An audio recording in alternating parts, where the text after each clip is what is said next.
அவரவர்கள் உயிரை புருவ மத்தியிலே நினைவு கொண்டு வந்து உணர்வின் ஒளியை நாம் இப்பொழுது எழுப்போம்.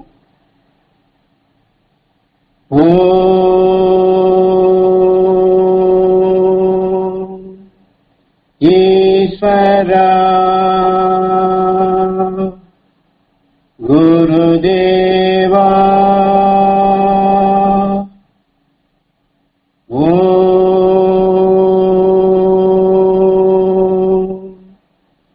ஈஸ்வரா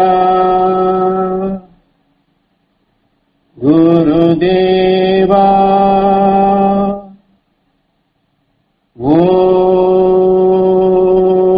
ஓம் ஈஸ்வரா குருதேவா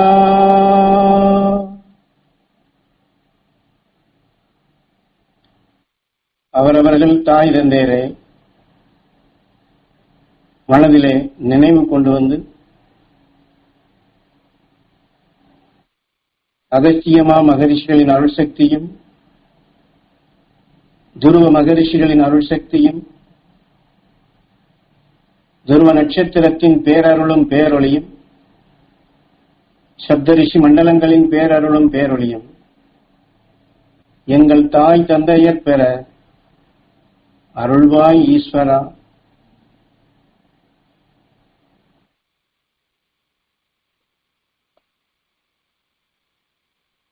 எங்கள் தாய் தந்தையர் தெய்வ சக்தி பெற அருள்வாய் ஈஸ்வரா.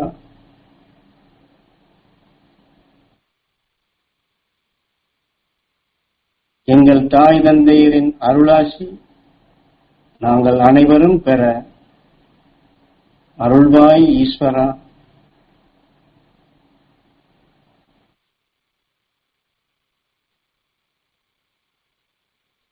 எங்கள் தாய் தந்தையரின் அருளால் குருவின் அருளாசியும் குருவின் அருளால் மாமகரிஷி ஈஸ்வராய குருதேவரின் அருள் சக்தியும் மாமகரிஷி ஈஸ்வராய குருதேவரின் அருள் சக்தியால் எல்லா மாமகரிஷிகளின் அருள் சக்தியும் நாங்கள் அனைவரும் பெற அருள்வாய் ஈஸ்வரா.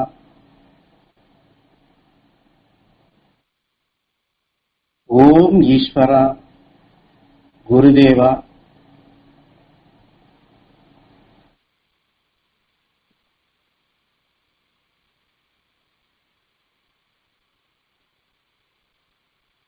நமது ஞானகுரு காட்டிய அந்த அருள் வழிப்படி நமது தியானமே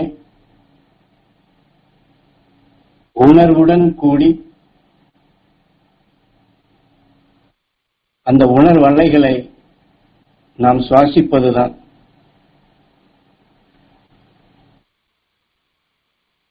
மந்திரம் என்பது ஒலிகளை எழுப்புவது. ஆனால் மந்திரம் சொல்வோர் அந்த ஒலிகளுக்குண்டான உணர்வுகளுக்கு செல்வதில்லை. ஆனால் நமது ஞானகுரு அவர்கள் மகரிஷி ஈஸ்வராய குருதேவரிடம் நீங்கள் இந்த பிரபஞ்சத்தை பற்றியும் அகண்ட அண்டத்தை பற்றியும் கடும் தவம் இருந்த ஞானிகள் மகரிஷிகளை பற்றி சொல்லுகின்றீர்களே, அவற்றையெல்லாம் நான் அறிந்து கொள்ள தெரிந்து கொள்ள எனக்கு இந்த ஆயுசு பத்தாதே என்று கேட்கப்படும் பொழுது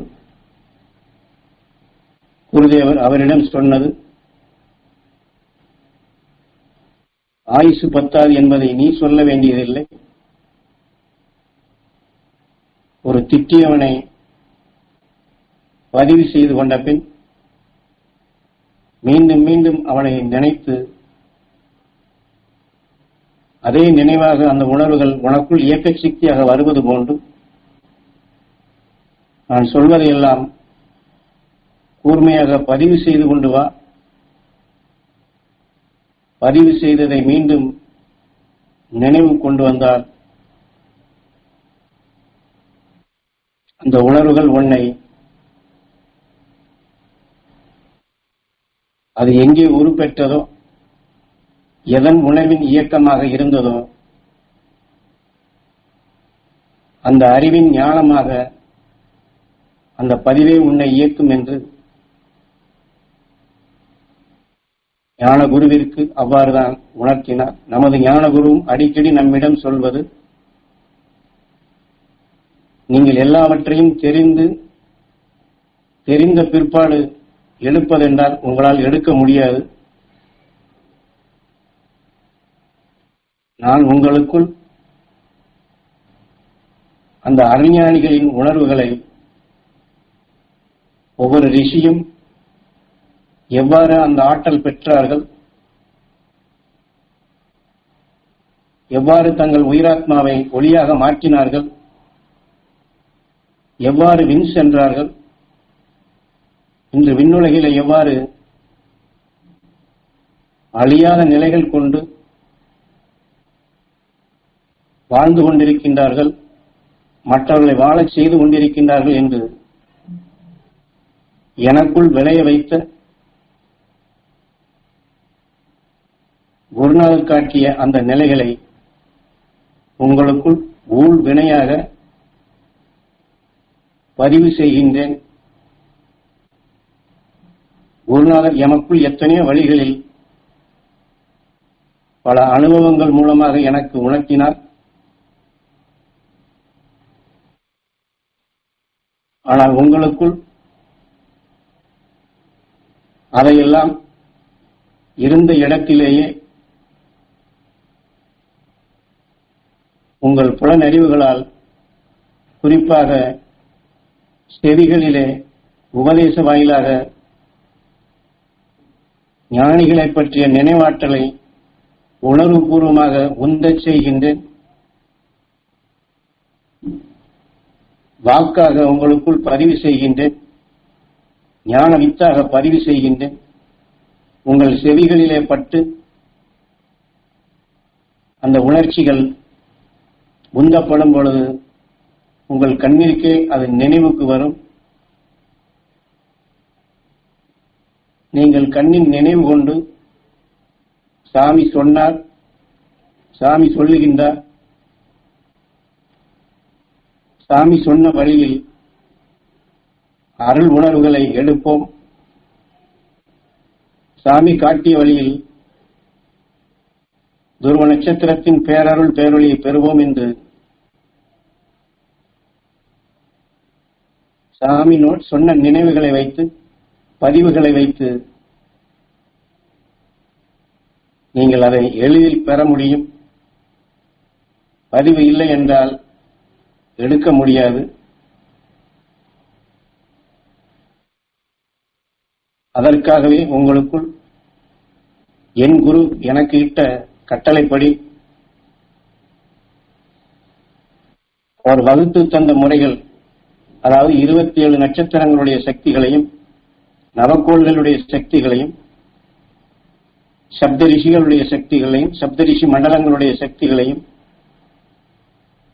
அதையெல்லாம் முதலிலே கவர்ந்து அந்த உணர்வின் ஆற்றல் கொண்டு இங்கே உபதேசத்தை கேட்டுக் கொண்டிருப்போர் ஒவ்வொரு உடலையும் ஆலயமாக மதித்து, ஒவ்வொரு உயிரையும் கடவுளாக மதித்து, ஒவ்வொருவரும் எந்த எண்ண உணர்வில் ஏங்கி நல்லதை பெற வேண்டும் என்று எந்த இயக்கத்துடன் வந்திருக்கின்றார்களோ அவர்கள் அனைவருக்கும் அந்த உயர்ந்த சக்தி கிடைக்க வேண்டும் என்று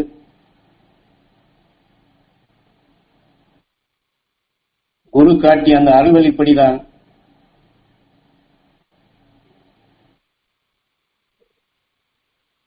ஆலயங்களிலே தெய்வத்திற்கு எவ்வாறு அபிஷேகம் ஆராதனை செய்கின்றார்களோ அதுபோன்றுதான் உங்களுக்கெல்லாம் அந்த சக்தி கிடைக்க வேண்டும் என்று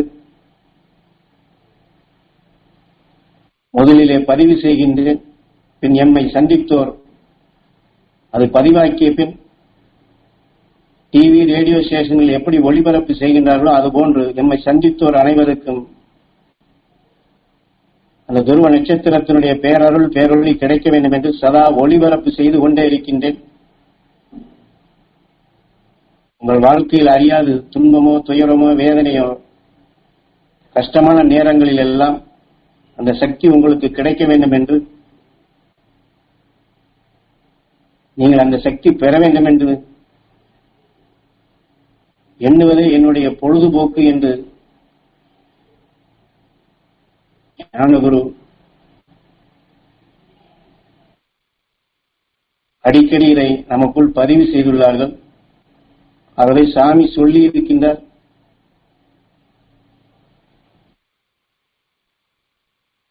என்று நாம் குருநாதரை அவருடைய உருவத்தையோ மற்ற நிலைகளையோ நாம் பக்தி மார்க்கத்திலே எண்ணுவது போன்று எண்ண வேண்டியதில்லை. அவர் நமக்குள் பதிவு செய்த அந்த உணர்வின் ஒளிகளை நாம் நினைவு கொண்டு வந்தால்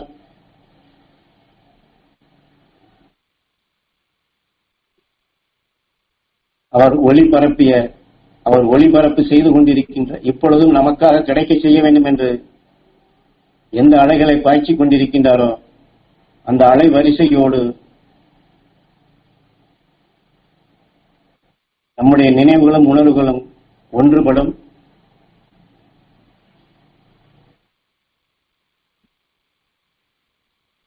அந்த வழியிலே நாம்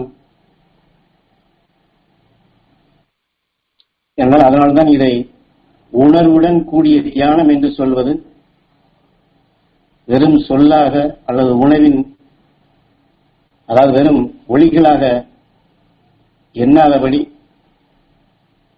என்றால் தியானம் என்பதற்கு நிறைய விளக்க உரைகள் கொடுத்திருக்கின்றார்கள். ஒருவன் இப்படி செய்கின்றான் செய்கின்றான் செய்கின்றான் என்று அல்லது எனக்கு இப்படி தீங்கு செய்தான் தீங்கு செய்தான் தீங்கு செய்தான் என்று அல்லது உடலிலே உபாதையாகி எனக்கு வலிக்கிறது வலிக்கிறது வலிக்கிறது என்று இது எல்லாமே தியானம்தான் என்று சொல்லி இருக்கின்றார். ஏனால் அந்த உணர்வு நம்மை இயக்குகின்றது. அதை இயக்கி நாம் அதையே சுவாசிக்கின்றோம். அதை சுவாசிக்க சுவாசிக்க நமது உயிர் ஓ என்று அதை பிரணவம் ஜீவன் பெறச் செய்து இம் என்று நம் உடலாக மாற்றி விடுகின்றது.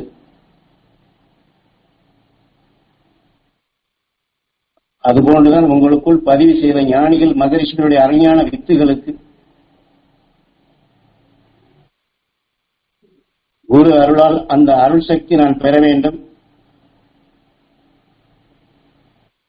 அந்த அருள் சக்தி என் உடல் முழுவதும் படர வேண்டும்.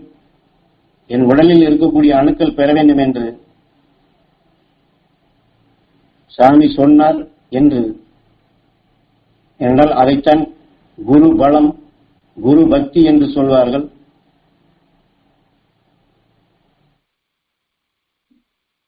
குரு வந்து செய்து கொடுப்பதல்ல, அவர் நமக்காக ஒளிபரப்பு செய்து கொண்டிருக்கின்றார். நாம் அதை எண்ணி ஏங்கி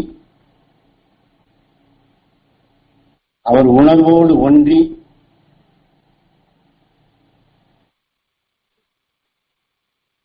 ஒரு குழந்தை தான் ஆசைப்பட்டதை எவ்வாறு கண்ணிலே அது ஏங்கி அது பெற வேண்டும் என்று ஏக்கமாக கேட்கின்றதோ அதை போன்று ஒரு நட்சத்திரத்தினுடைய பேரருள் பேரொளி பெற வேண்டும் என்று நாம் ஆசைப்பட வேண்டும்.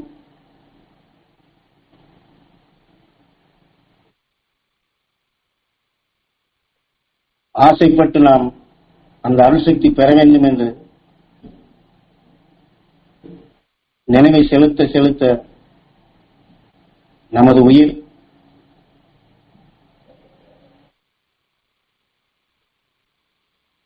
அதாவது மாமகரிஷி ஈஸ்வராய குருதேவர் நமது ஞான குருவிற்கு எவ்வாறு படிப்படியாக சிறுக சிறுக அந்த ஆற்றலை தரக்கூடிய தகுதியை கொடுத்து துருவ நட்சத்திரத்தினுடைய சக்தியை மிக மிக சக்தி வாய்ந்த அந்த ஆற்றலை எவ்வாறு பெரும்படி செய்தாரோ அதை போன்று நமக்கும் அந்த உபதேச வாயிலாக சிறுக சிறுக அந்த துருவ நட்சத்திரத்தினுடைய சக்தியை நாமும் நேரடியாக என்றால் குரு வழியில் நினைத்த மாத்திரத்தில் அதை பெரும்படியாக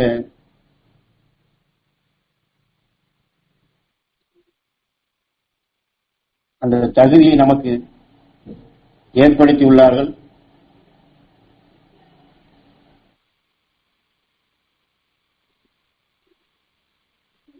ஆகவே நாம் ஞான குருவினுடைய உபதேச கருத்துக்களை,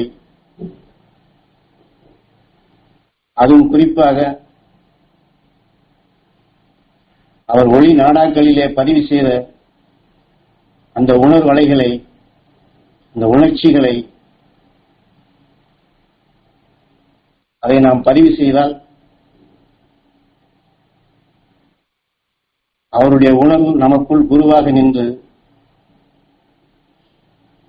அதாவது முதலே மாமகரிஷி ஈஸ்வராய பூதேவர் அவருக்கு சொன்னது போன்று நான் சொல்வதை கேட்டுக்கொண்டே வா, பதிவு செய்து கொண்டே வா,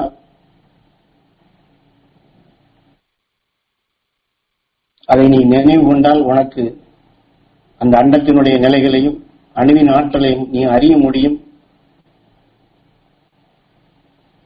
என்று அவருக்கு சொன்னது போன்று நமது குருநாதரும், நீங்கள் எல்லாம் எத்தனையோ பாட புஸ்தகங்களை, எத்தனையோ புராணங்களை படித்துள்ளீர்கள், நான் படிக்காதவன், எதையும் படித்து பார்த்து பேசவில்லை,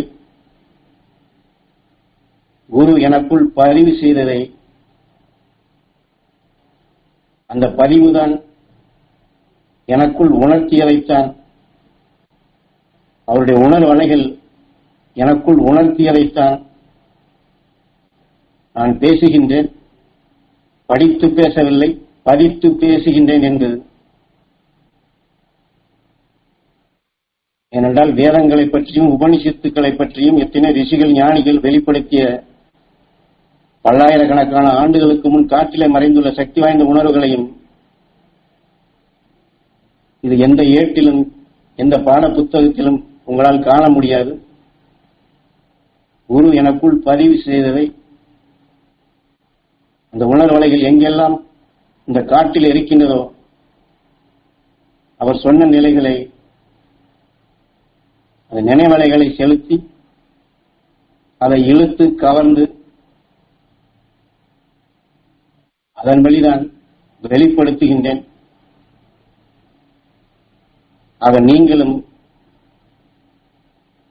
என்னால் குருநாதர் எத்தனை நிலைகளை எம்மிடம் பதிவு செய்துள்ளார், அதையெல்லாம் உங்களுக்கு சுருங்க சொல்லி பதிவு செய்கின்றேன். எம்முடைய எல்லா உபதேசங்களையும் நீங்கள் கேட்க வேண்டும், எல்லா உபதேசங்களையும் கேட்டு உங்களுக்குள் பதிவு செய்ய வேண்டும் என்று உணர்த்தியுள்ளார்.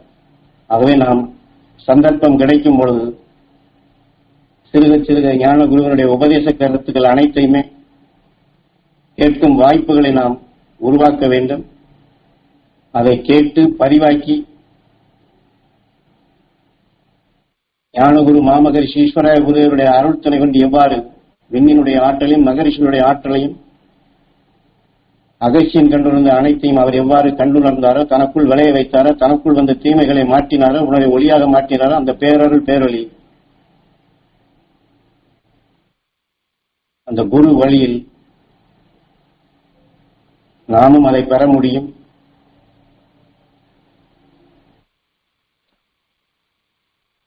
ஆகவே நம்முடைய தியானம் உணர்வுடன் கூடியதாக இருக்க வேண்டும். ஈஸ்வரா என்று சொன்னாலும் சரி, துருவ நட்சத்திரத்தை பற்றி நாம் எண்ணினாலும் சரி, வெறும் சொல்லாக வார்த்தையாக இல்லாதபடி துருவ நட்சத்திரம் என்று சொன்னால் ஞானகுரு எவ்வாறு அந்த துருவ நட்சத்திரத்தினுடைய ஆற்றலை பரிபூர்ணமாக பெற்று உணர்வு பூர்வமாக அதை நுகர்ந்து தனக்குள் அந்த ஒளி கற்றைகளை, உடல் பெறும் உணர்வுகளை ஒளியாக மாற்றினாரோ, அந்த பேரருளாக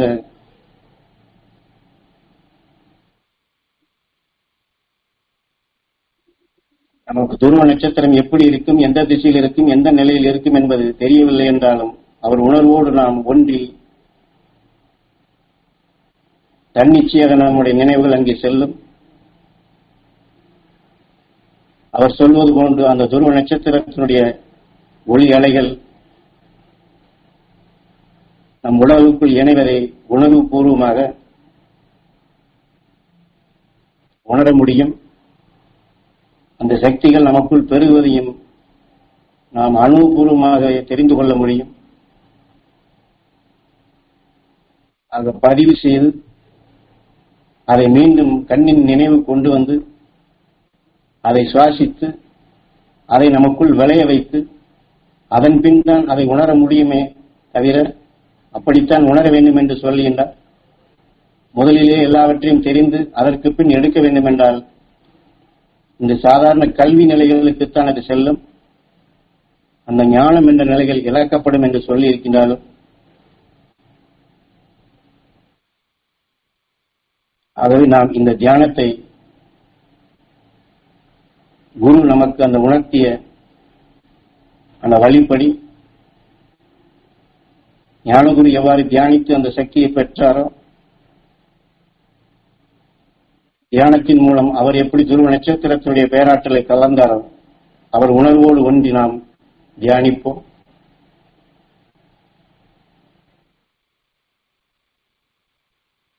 அக்கால வழக்கப்படி ஈஸ்வர தரிசனம் என்று நமக்கு உணர்த்தியுள்ளார்கள். ஈஸ்வர தரிசனம் என்றால் அதுவும் குறிப்பாக காலையிலே செய்ய வேண்டும் என்று சொல்வார்கள். காலையில் நாம் கண் விழித்ததும் நம்முடைய நினைவு உயிரோடு ஒன்றி இருக்க வேண்டும். கடவுள் என்பவன் எங்கோ தனி ஒருவன் இல்லை, நமக்குள் இருக்கின்றான். நம்மை அவன்தான் இயக்கிக் கொண்டிருக்கின்றான்.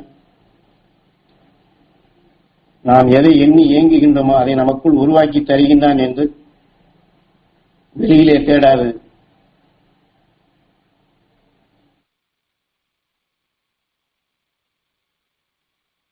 நமது குரு உணர்த்தியது போன்று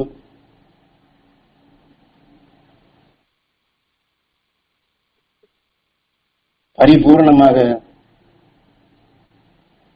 ஈஸ்வரா என்று கோவிலிலே நாம் தெய்வத்திடம் எவ்வாறு வேண்டுவோமோ அல்லது இன்னது எனக்கு வேண்டும் என்று எப்படி உரிமையோடு கேட்போமோ அதை போன்று நாம்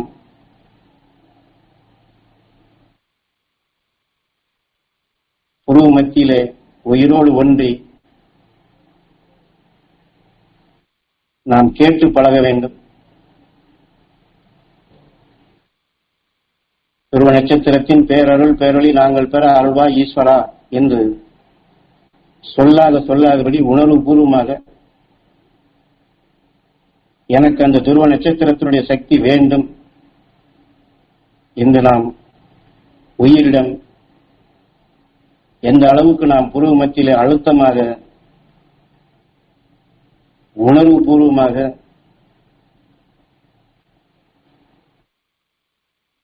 நினைவுகள் மீண்டும் மீண்டும் புருவ மத்திக்கு செல்லுகின்றதோ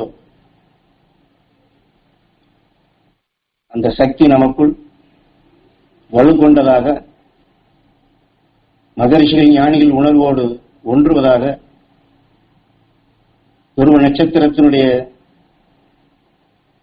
பேரருள் பேரொளியை அதற்கு பின் வந்த இந்த பூமியிலே வாழ்ந்த மனிதர்கள் எவ்வாறு அந்த துருவ நட்சத்திரத்தினுடைய ஆற்றல்களை கவர்ந்தார்களோ அந்த மெய்ஞானிகள் சென்ற பாதையிலே நம்முடைய நினைவுகள் உணர்வுகள் சென்று அவர்கள் தியானித்தது போன்று நம்முடைய தியானமும் அமையும்.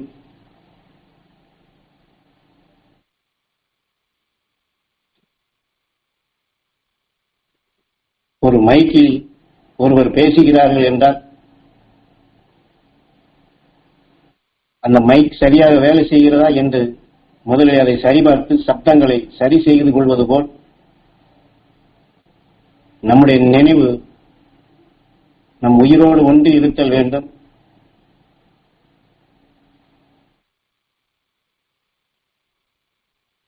அவன்தான் நாம் கேட்பதை, நினைப்பதை, வேண்டுவதை நமக்குள் உருவாக்கி தருகின்றான் என்ற தெளிவான சிந்தனை வேண்டும். சாமி செய்து கொடுப்பார் அல்லது ரிஷிகள் வந்து செய்து கொடுப்பார்கள் என்று பக்தி மார்க்கத்திலே நாம் எண்ணாதபடி மார்க்கண்டேயன் உயிரை வலுவாக பற்றியது போன்று நம் உயிரான ஈசனை வலுவாக நாம் பற்றிக் கொள்ள வேண்டும்.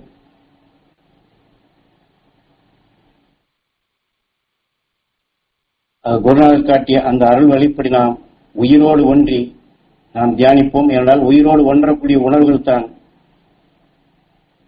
சொர்க்கம் அடைகின்றது. இந்த உடல் ராமாயணத்தில் காட்டப்பட்டது போன்று இந்த சீதா என்ற இந்த உடல் மண்ணுடன் மண்ணாகக்கூடிய நிலை பெற்றதுதான். நம்முடைய உணர்வுகள் தான் உயிரோடு ஒன்ற வேண்டும். அதனால்தான் இந்த தியானம் உணர்வோடு கூடியது என்று ஞான குருவும் சரி, மாமகரிஷி ஈஸ்வராய குருதேவரும் சரி நமக்கு வலியுறுத்தியுள்ளார்கள்.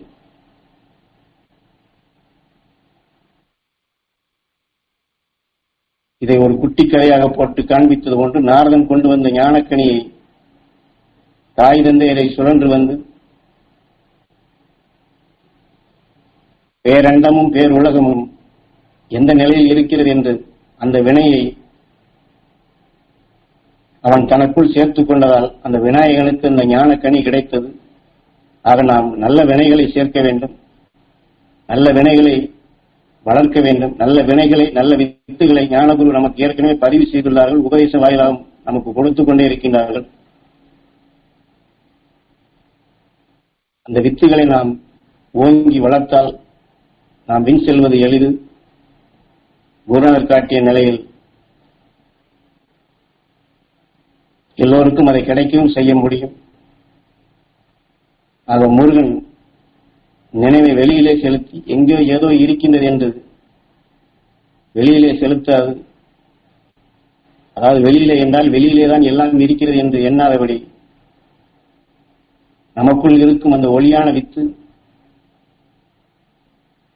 உருவாக்கி தரக்கூடிய அந்த உயிர் கடவுளோடு ஒன்றி அது எப்படி அழியாத நிலைகள் வேறெண்டத்திலே ஒரு உயிர் உருவானது என்றால் அதை அழிப்பதற்கு எந்த சக்தியும் இல்லை என்று குரு தெளிவாக உணர்த்தியுள்ளார்கள். அது உயிர் எப்படி அழியாத நிலைகள் கொண்டு தேகா நிலையாக இருக்கின்றதோ அந்த உயிரோடு ஐக்கியமாகி உணவை ஒளியாக மாற்றிய அந்த ஞானிகள் மகரிஷிகள் வாழும் எல்லைக்கு நாம் செல்வதே இந்த தியானத்தினுடைய நோக்கம். ஆக நாம் உணர்வுடன் தியானிப்போம். நம்முடைய நினைவுகளை, கண்ணின் நினைவை நம் பூமியின் வடக்கு திசையிலே செலுத்தி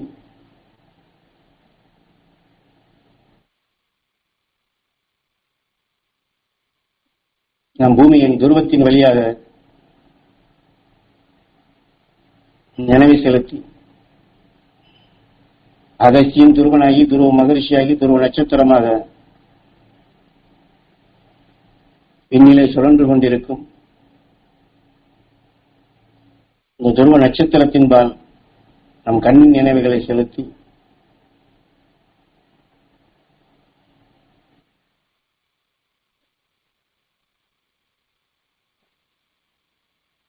துருவ நட்சத்திரத்தின் பேரருளும் பேரொழியும் நாங்கள் பெற அருள்வாய் ஈஸ்வரா.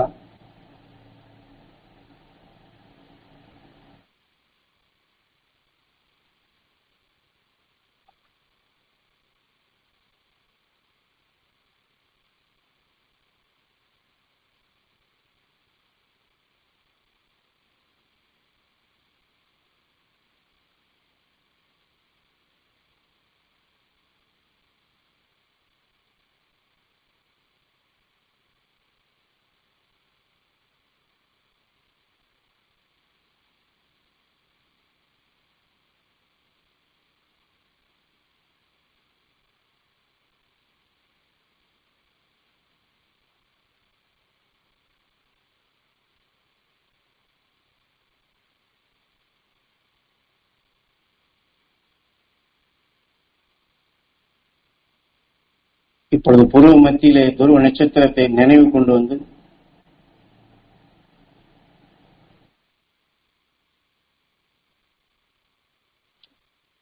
துருவ நட்சத்திரத்தின் பேரருளும் பேரொளியும் நாங்கள் அனைவரும் பெற அருள்வாய் ஈஸ்வரா. கண்ணிலே ஏங்கி பெற்றதை உயிர் வழி புருவ மத்தி வழியாக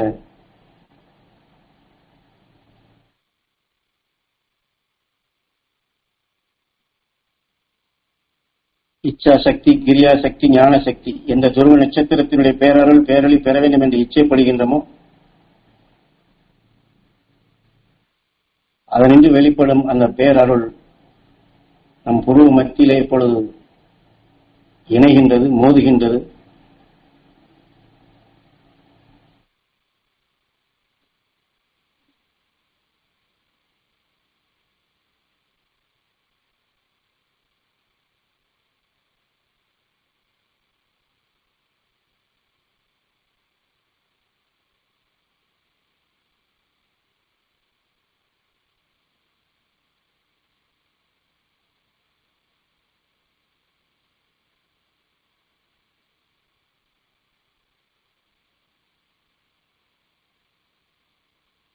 துருவ நட்சத்திரத்தின் பேரருளும் பேரொளியும் எங்கள் இரத்த நாளங்களிலே கலந்து எங்கள் உடல் முழுவதும் படர்ந்து எங்கள் உடலில் உள்ள ஜீவான்மா ஜீவனுக்கள் அனைத்தும் துருவ நட்சத்திரத்தின் பேரருளும் பேரொளியும் பெற அருள்வாய் ஈஸ்வரா.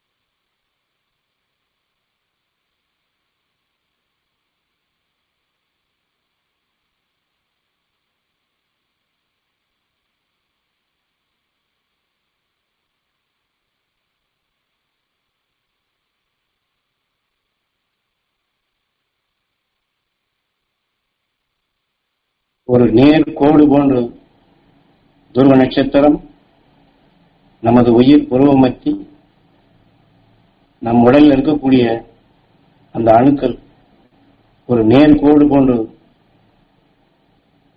கூர்மை அவதாரமாக மகாபாரதத்திலே அர்ஜுனன் அங்கே திரௌபதியை திருமணம் செய்யும் பொழுது கீழே இருக்கும் நீரிலே மேலே சுழலும் அந்த மீனை பார்த்து அம்பு எய்ய வேண்டும் என்று சொல்வது போன்று விண்மீன் என்று சொல்லியிருப்பார்கள். அது அதை போன்று நம்முடைய கூர்மை நாம் இந்த பூமியிலே இங்கே இருந்தாலும் அந்த அர்ஜுனன் எப்படி கீழிருக்கும் நீரிலே அந்த மீனை பார்த்து அவன் குறிபார்த்து அதை வீழ்த்தியது போன்று நம்முடைய நினைவுகள் ஒரு நட்சத்திரத்தின்பால். என்றால் அர்ஜுனன் என்றால் வலிமை என்று சொல்வார்கள். எண்ணத்தினுடைய வலிமை. மனிதனுடைய எண்ணத்துக்கு மீறிய சக்தி எதுவும் கிடையாது, வேகமான சக்தியும் எதுவும் கிடையாது. அவன் நம்முடைய எண்ணத்தை, நம்முடைய நினைவை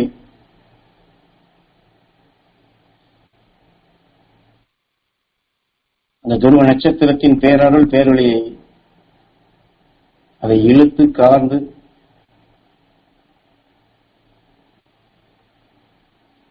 நம் குரு சொன்ன முறைப்படி நம் உடல் உறுப்புகளை உருவாக்கிய அணுக்களை எளிதில் பெற செய்யலாம்.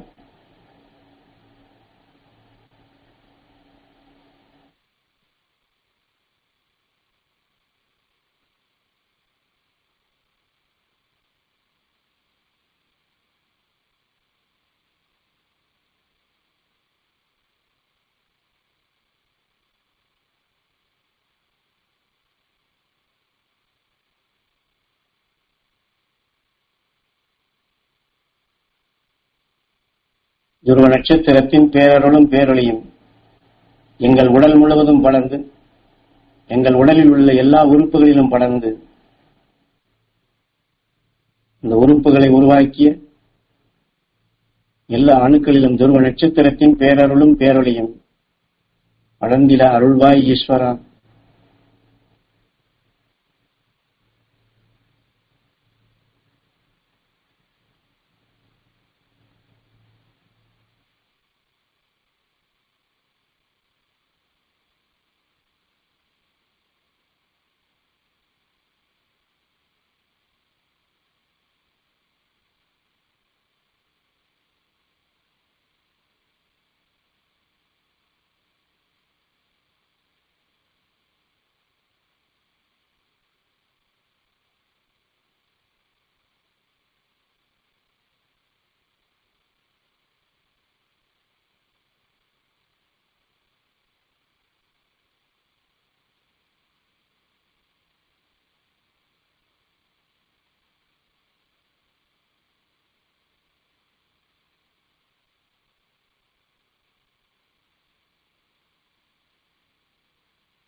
துருவ நட்சத்திரத்தின் பேரருளும் பேரொளியும் எங்கள் சிறுகுடல் பெருங்குடல் முழுவதும் படர்ந்து சிறுகுடலையும் பெருங்குடலையும் உருவாக்கிய அணுக்கள் அனைத்தும் துருவ நட்சத்திரத்தின் பேரருளும் பேரொளியும் பெற அருள்வாய் ஈஸ்வரா.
துருவ நட்சத்திரத்தின் பேரருளும் பேரொளியும் எங்கள் கணையங்கள் முழுவதும் படர்ந்து கணையங்களை உருவாக்கிய அணுக்கள் அனைத்தும் அந்த துருவ நட்சத்திரத்தின் பேரருளும் பேரொளியும் பெற அருள்வாய் ஈஸ்வரா.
துருவ நட்சத்திரத்தின் பேரருளும் பேரொளியும் எங்கள் கல்லீரல் மண்ணீரல் முழுவதும் படர்ந்து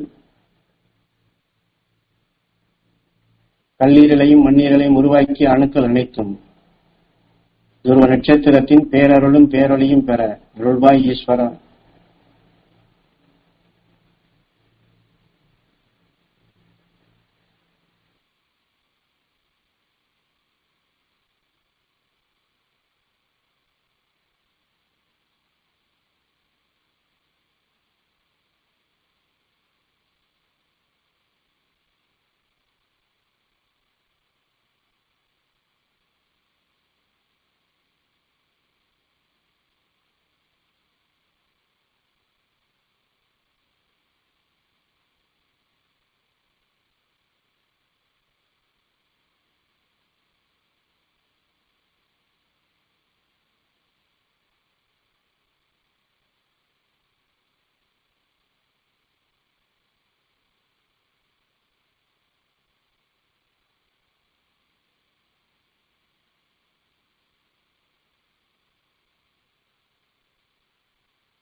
துருவ நட்சத்திரத்தின் பேரருளும் பேரொளியும் எங்கள் நுரையீரல் முழுவதும் படர்ந்து நுரையீரலை உருவாக்கிய அணுக்கள் அனைத்தும் துருவ நட்சத்திரத்தின் பேரருளும் பேரொளியும் பெற அருள்வாய் ஈஸ்வரா.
துருவ நட்சத்திரத்தின் பேரருளும் பேரொளியும் எங்கள் சிறுநீரகங்கள் முழுவதும் படர்ந்து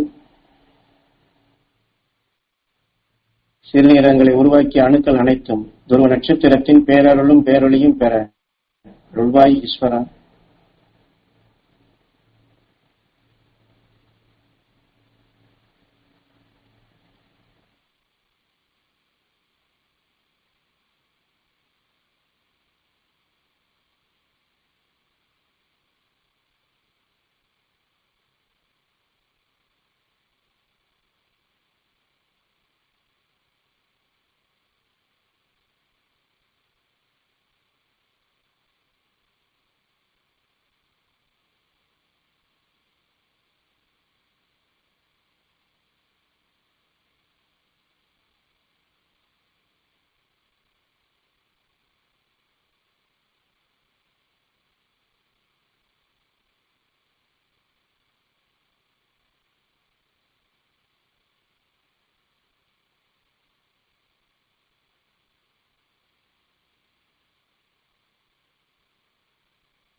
துருவ நட்சத்திரத்தின் பேரருளும் பேரொளியும்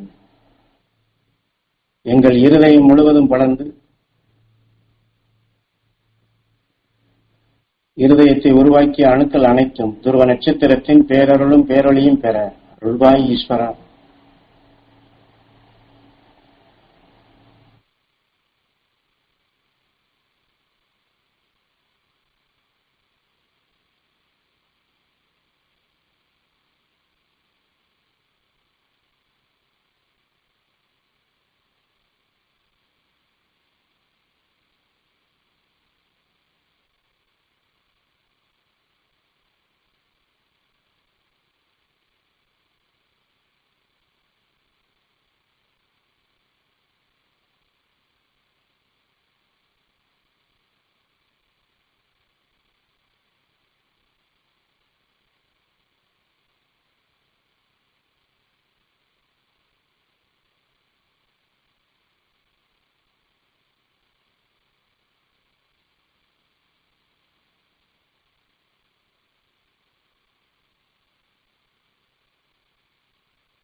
துருவ நட்சத்திரத்தின் பேரருளும் பேரொளியும் எங்கள் கண்களில் உள்ள கருமணிகள் இரண்டும் பெற அருள்வாய் ஈஸ்வரா.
துருவ நட்சத்திரத்தின் பேரருளும் பேரொளியும்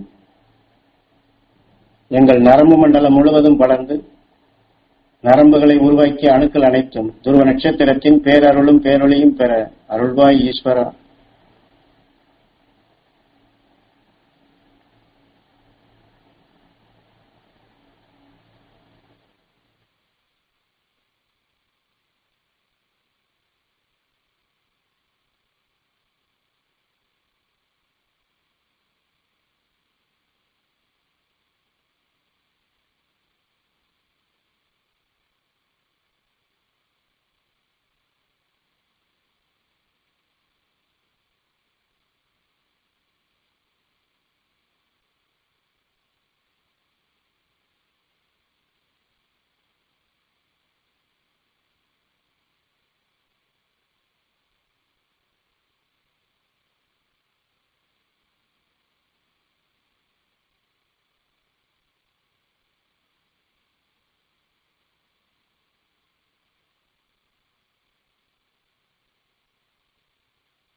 துருவ நட்சத்திரத்தின் பேரருளும் பேரொளியும் எங்கள் எலும்பு மண்டலம் முழுவதும் படர்ந்து எலும்புகளை உருவாக்கிய அணுக்கள் அனைத்தும் துருவ நட்சத்திரத்தின் பேரருளும் பேரொளியும் பெற அருள்வாய் ஈஸ்வரா.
துருவ நட்சத்திரத்தின் பேரருளும் பேரொளியும் எங்கள் நெஞ்சின் பாகம் உள்ள விழா எலும்புகள் அனைத்திலும் துருவ நட்சத்திரத்தின் பேரருள் பேரொளி படர்ந்து குருத்தெலும்பு முழுவதும் படர்ந்து அந்த எலும்புகளுக்குள் உறைந்துள்ள ஊன் முழுவதும் துருவ நட்சத்திரத்தின் பேரருளும் பேரொளியும் படர்ந்து ஊனை உருவாக்கி கொண்டிருக்கும் அணுக்கள் அனைத்தும் துருவ நட்சத்திரத்தின் பேரருளும் பேரொளியும் பெற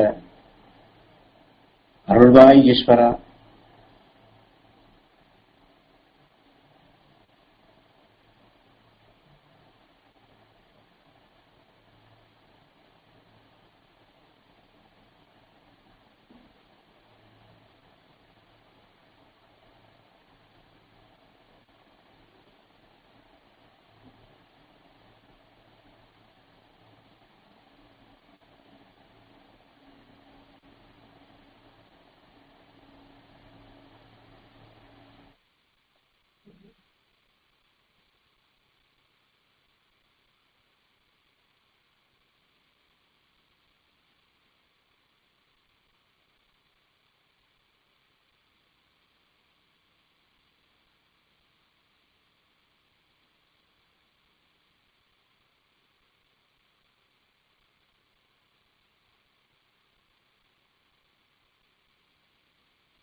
மண்ணிற்குள் மறைந்துள்ள வித்துகள் போன்றுதான் குறிப்பாக நாம் சொல்லக்கூடிய விழா எலும்புகளிலே பதிவான ஊன் 20 வருடத்திற்கு முன் நாம் ஒருவரிடம் சண்டையிட்டு காரசாரமாக பேசி பதிவாக்கி இருந்தாலும் 20 வருடம் கழித்து அவரை மீண்டும் சந்திக்கிறோம் என்றால் அந்த எலும்புக்குள் மறைந்துள்ள ஊன் முதலிலே எப்படி அவரிடம் சண்டையிட்டு அந்த உணர்வலைகளை சுவாசித்தோமோ அந்த நேரத்தில் எந்தெந்த உணர்ச்சிகள் நமக்குள் எழுந்ததோ 20 வருடம் கழித்து சந்திக்கப்படும் பொழுது அதே உணர்ச்சியில் உந்தி நம்மை அறியாமலே நம் உடல் அங்கங்களையும் நம் புலனெறிவுகளையும் இயக்கி அது ஆத்திரமோ கோபமோ அதே நிலைகளுக்கு அது அழைத்துச் செல்லும்.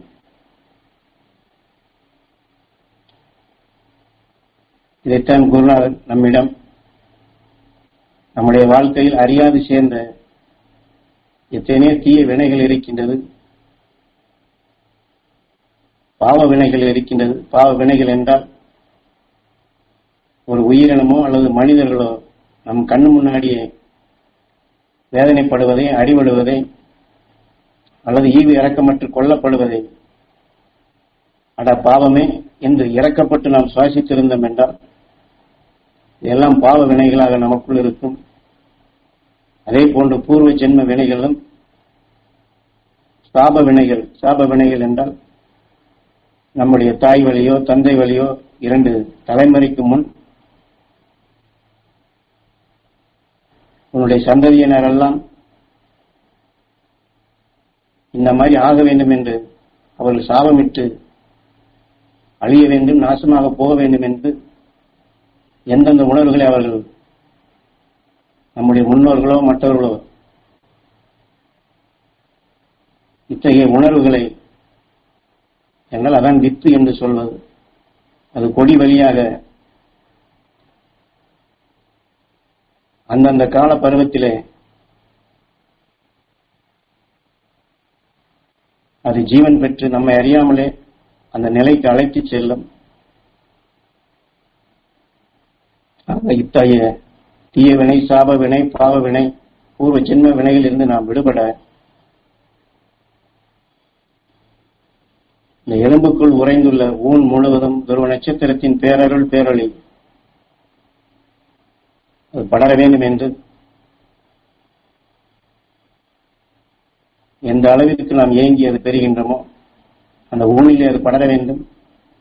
துருவ நட்சத்திரத்தினுடைய பேரருள் அந்த ஊனை உருவாக்கி அணுக்கள் பெற வேண்டும் என்று அதை இணைக்க இணைக்க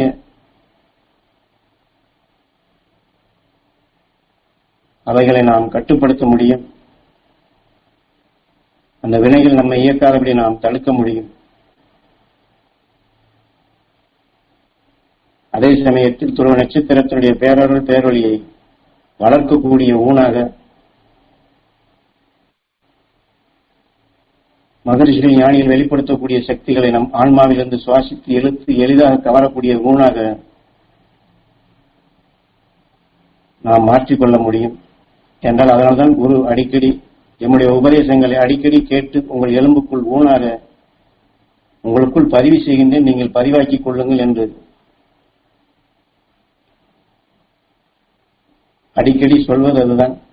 உபதேசம் கொடுக்கும் பொழுதே உங்களுக்குள் பதிவு செய்கின்றேன், பதிவு செய்கின்றேன், பதிவு செய்கின்றேன் என்றுதான் திரும்ப திரும்ப நமக்குள் அது ஆழமாக. ஆனால் நம் எலும்பு அவை அனைத்துமே காந்த புலன் கொண்டது, மேக்னெட். ஒவ்வொரு உயிரையும் கடவுளாக மதித்து உடலை ஆலயமாக மதித்து இந்த உணர்வுகளை உங்களுக்குள் செருகேற்றுகின்றேன், பதிவு செய்கின்றேன். ஊழ்வினை என்ற வித்தாக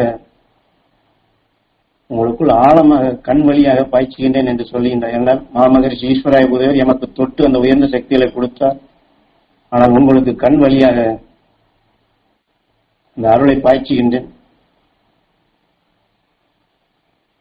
உபதேச உணர்வுகளை நீங்கள் எண்ணி ஏங்கி அந்த சக்தி பெற வேண்டும் என்று ஏங்கினால் அது உங்களுக்குள் ஞான வித்தாக பதிவாகின்றது.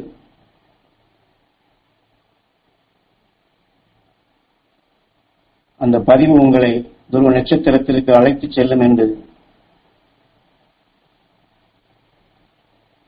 என்ன அதைத்தான் சாஸ்திரங்களிலே காட்டப்படும் பொழுது சித்திர புத்திரன் என்று சொல்லியிருப்பார்கள். எந்த அளவுக்கு நாம் கண்ணின் நினைவு கொண்டு சாமி சொல்லியிருக்கின்றார் என்று அந்த துருவ நட்சத்திரத்தின் பேரருள் பேரொழியை பெற வேண்டும் என்று கண்ணின் நினைவுகளை அங்கே ஒன்றப்படும் பொழுது அது மீண்டும் மீண்டும் எலும்புக்குள் ஊனாக வித்தாக பதிவாகின்றது. ஏற்கனவே அதன் வழி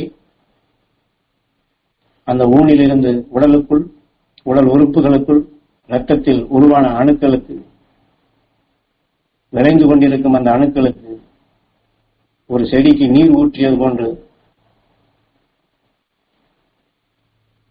அரும்பெரும் சத்தாக அமைகின்றது என்றால் அதைத்தான் குரு செடிகளுக்கு உரம் இடுவது போன்றுதான் உங்களுக்குள் மெய்ஞானிகளுடைய உணர்வுகளை உரமாக உங்களுக்குள் சேர்த்துக் கொண்டிருக்கின்றேன் என்று சொல்வார். குரு நமக்குள் பதிவு செய்த அந்த நிலைகளை நினைவு கொள்வது, நாமும் அந்த உரத்தை, அந்த ஞானிகளுடைய சக்திகளை எல்லா அணுக்களுக்கும் பெற செய்ய வேண்டும் என்றால் விழா எலும்புகளிலே அந்த ஞானிகளுடைய உணர்வுகளை ஊனாக மீண்டும் மீண்டும் நாம் பதிவு செய்ய வேண்டும்.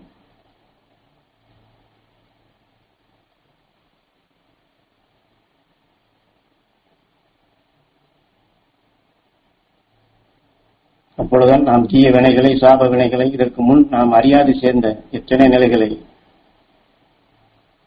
நாம் மாற்றிக்கொள்ள முடியும்.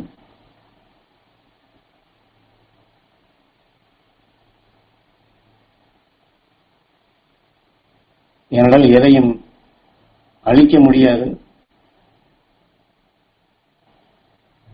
வேப்ப மரம், ரோஜாப்பூ, விசைச்செடியினுடைய சத்து சேர்ந்து எப்படி கருவேப்பிலையாக மாறியதோ அதை போன்று துருவ நட்சத்திரத்தினுடைய பேரருள் பேரொளியை அந்த ஊனுக்குள் நாம் இதை இணை சேர்த்து அந்த மனத்தை, அந்த சத்தை நாம் கலவையாக்கி அதை நாம் மாற்ற முடியும். அந்த ஊனை அழிக்க முடியாது, ஆனால் மாற்றிக்கொள்ளலாம். அதனுடைய செயலை நல்வினையாக, அதான் விதியை மதியால் வெல்வது என்று சொல்வது. ஆகவே இந்த வாழ்க்கையில் நாம் நடக்கக்கூடிய நிகழ்ச்சிகளை, அதாவது இதற்கு முன் நடந்த நிலைகளை எண்ணி எதிர்காலம் எப்படி இருக்குமோ என்று இறந்த காலத்தையும் எதிர்காலத்தையும் எண்ணாதபடி இன்று, இப்பொழுது, இந்த நொடி நிகழ்காலத்தில் துருவ நட்சத்திரத்தின் பேரருள் பேரொளியை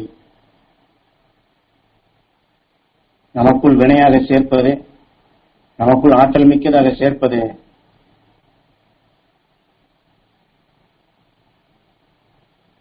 நம்முடைய வாழ்க்கையாக இந்த நிகழ்காலத்தை மட்டுமே நாம் மகரிஷின் அல்சக்திகளை சேர்ப்பது மட்டுமே நம்முடைய நிகழ்காலமாக நாம் கொண்டு சென்றால் போதும்.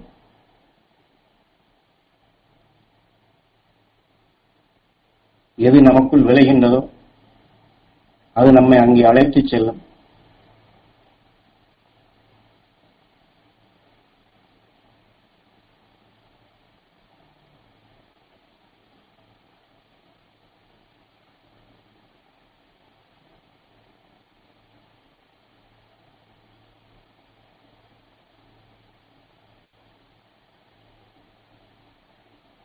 குருநாதர் அடிக்கடி சொல்வது போன்று அழியா சொத்தை சேமிக்க வேண்டும் என்றால் இந்த வாழ்க்கையில் எது எப்படி என்ன நடந்தாலும் எது வந்தாலும் எல்லா நேரத்திலும் அந்த துருவ நட்சத்திரம் நமக்கு நினைவுக்கு வர வேண்டும். துருவ நட்சத்திரத்தினுடைய பேரருள் பேரொளியை நாம் பெறுவதாக, ஏங்கி பெறுவதாக இருத்தல் வேண்டும். துருவ நட்சத்திரமே நமக்கு அழியா சொத்து என்று தெளிவாக சொல்லி இருக்கின்றார்கள். அதுதான் நாம் ஆன்மாவுக்கு சேமிக்க வேண்டிய சொத்துமாகும்.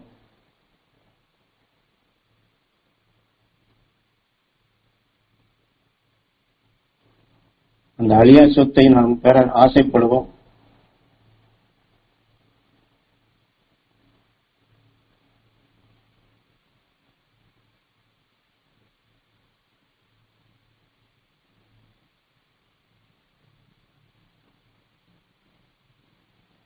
துருவ நட்சத்திரத்தின் பேரருளும் பேரொழியும் எங்கள் தசை மண்டலம் முழுவதும் படர்ந்து தசைகளை உருவாக்கிய அணுக்கள் அனைத்தும் துருவ நட்சத்திரத்தின் பேரருளும் பேரொளியும் பெற அருள்வாய் ஈஸ்வரா.